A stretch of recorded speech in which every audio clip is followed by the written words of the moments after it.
இதை பல்வேறு தரப்பினர் கொண்டாடி வரக்கூடிய காட்சிகளையும் பார்க்கின்றோம். திராவிட முன்னேற்றக் கழகத்தினர் அங்கே பொள்ளாச்சியில் பல்வேறு பகுதிகளில் பட்டாசு வெடித்து இந்த தீர்ப்பை கொண்டாடக்கூடிய காட்சிகள் இவை.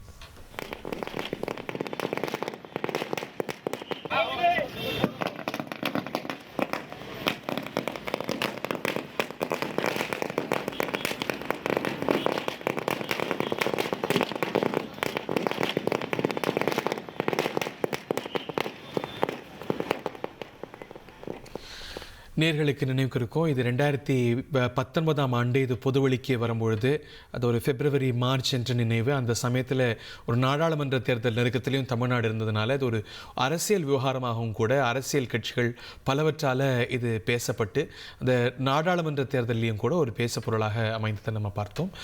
இந்த நிலையில் ஒரு 5-6 ஆண்டுகளாக தமிழ்நாட்டில் ஒரு பெரிய தாக்கத்தை ஏற்படுத்தி ஒரு பெரிய பேசு பொருளாக அந்த சமயத்தில் தமிழ்நாடு முழுக்க போராட்டங்களெல்லாம் நடைபெற்றது நினைவுக்கு இருக்கும். இப்படி ஒரு சம்பவமா, இப்படி ஒரு அதிர்ச்சியா என வெளிவந்த காட்சிகளும் செய்திகளும் பெரிய அதிர்வலைகளை ஏற்படுத்தியது. அதற்கு பிறகு எந்த ஏஜென்சி இதை விசாரிக்கணும் என்பது போன்ற விவாதங்கள் நடைபெற்று நீதிமன்றங்களுக்கு போய் சிபிஐ என முடிவாகி இந்த விசாரணைகள் விரிவாக நடைபெற்று அதில் 8 வீர மங்கைகள் இதில் சாட்சியம் சொல்லி உறுதியாக நின்று இதுக்கு ஆதாரங்கள் பல திரட்டப்பட்டு இந்த விவகாரமானது ஒரு லாஜிக்கல் கன்க்ளூஷனை வந்து அடைந்திருக்கிறது. குற்றஞ்சாட்டப்பட்ட 9 பேரும் குற்றவாளிகள் என நிரூபணமாக இருக்கிறது. 8 பாதிக்கப்பட்ட பெண்கள் இந்த வழக்கில் ரொம்ப முக்கியமான பங்காற்றியிருக்கிறாங்க.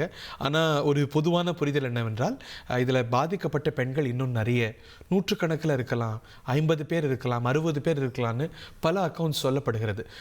எப்படி பார்த்தாலும் இதில் இது ஒரு உச்சபட்ச சென்சிட்டிவிட்டியோட கையாளப்படணும் அப்படின்னு அதற்கான ஏற்பாடுகள் செய்யப்பட்டு ஒரு இன்கேமரா ப்ரொசீஜராக பாதிக்கப்பட்ட விக்டிம்ஸோடைய பெயர்கள் வெளியில் வரக்கூடாது என்பதற்கு சிரத்தை எடுக்கப்பட்டு இந்த வழக்குடைய விசாரணை நிறைவடைந்து 9 பேர் குற்றவாளிகள். அவருடைய தண்டனை விவரங்கள் இன்னும் சில நிமிடங்களில் நமக்கு தெரிய வரப்போகுது. நேர்களே, செய்திகளை உடனுக்குடன் தெரிந்து கொள்ள உடனே சப்ஸ்கிரைப் பண்ணுங்க.